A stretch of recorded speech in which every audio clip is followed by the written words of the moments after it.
今天给大家分享一个洗衣机在外面冻住了怎么办？看我这个洗衣机冻住了，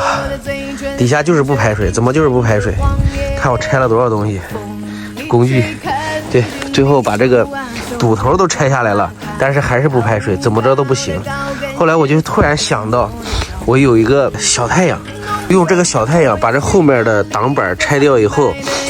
直接放到这个位置烤就行了。但是刚才在烤的时候，其实我也有一个顾虑，我会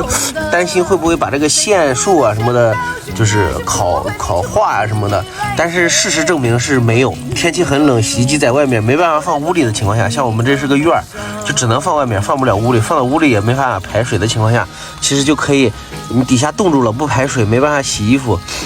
就用这个小太阳，我家里有小太阳，或者说如果没有小太阳，一般我们都有那个吹风机，我估计吹风机应该也可以。这个就放到这个地方烤，它就化了。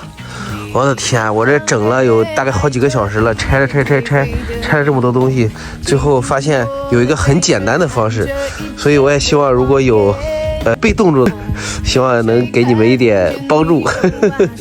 不用像我一样趴在这里趴了2个小时，趴的腰都酸了。行，今天就这样。